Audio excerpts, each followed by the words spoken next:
This is a fairly advanced cataract in an elderly lady who is bilaterally blind from similar cataracts, very advanced cataracts with calcification, and this is how I went about doing her surgery. So initially, after prepping the eye, I actually make only two side ports. This is because I am not very sure whether I can get the rexus, and in case of failure I would then opt for SICS. So here I have just stained the capsule, washed off the stain. Stain doesn't look too good, but it's okay, and I then fill the anterior chamber with visco. I then go through one of the side ports with my bent 26 gauge needle and attempt the rexus. So I see a lot of calcific spots. No idea whether these would hamper the integrity of my rexus. However, seems to be going on well, although the capsule appears to be a little friable. I'm trying to avoid that calcific area, just went a bit close to it. However, it did not give me any problem. So just went across, and there's the completion of the rexus. Now since I have a complete rexus, I then went ahead with my 2.8 keratome. I just washed the AC, hardly did any hydrodissection, just tried to rotate the nucleus manually with the tip of the hydrodissection cannula, and you can see it is rotating well. So there's a lot of flakes of cortex coming out. Just wash off as much as I can, then put in some both HPMC and viscoat, the Hylu coat, the Indian version of viscoat. I then take my 2.8 Phaco probe in my right hand and my sharp tip chopper in my left hand, and I am planning to do the direct vertical chop in this case. It's a pretty large hard nucleus, so my parameters around 80 to 85% Phaco, 400 millimeters of vacuum, 40 ml flow rate, and I seem to have got a good first chop.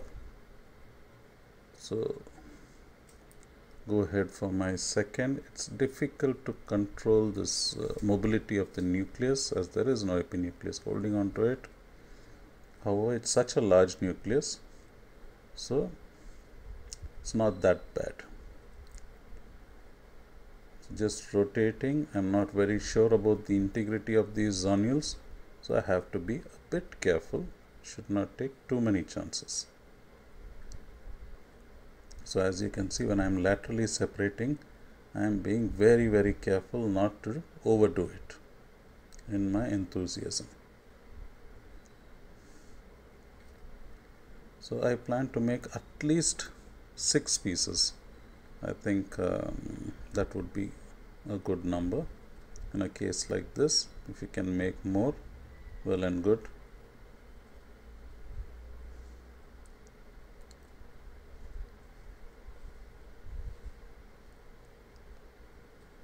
So I have done with one heminuclei. I'm targeting the other heminuclei.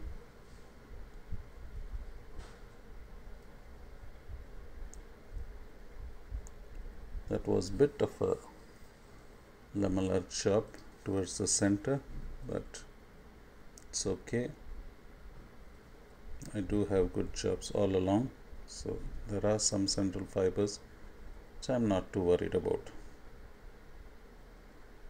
I'm now targeting this one piece, got some space, target the piece next to it, and that's it. I'm still in continuous power. I haven't changed any of my parameters.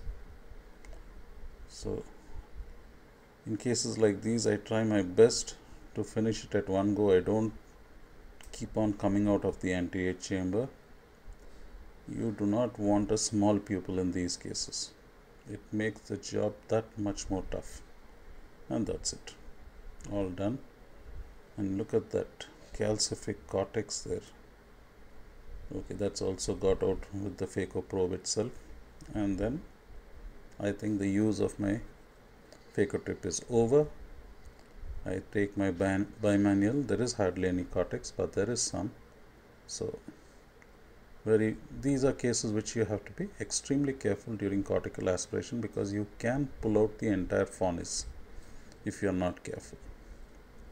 The zonules will be weak in these cases and the cortex extremely adherent to the fornix. So I have got out most of the chunks. I then put in 2% HPMC. This stage probably I should have enlarged that incision a little bit, didn't, so I had to almost do a wound assisted delivery of the IOL. Not a good idea, but that's what it was. I managed to put the leading haptic into the bag, and now I'll have to help the trailing haptic with my Sinski into the bag as well, and that's it. Once the IOL is well secured in the bag, I take out the HPMC,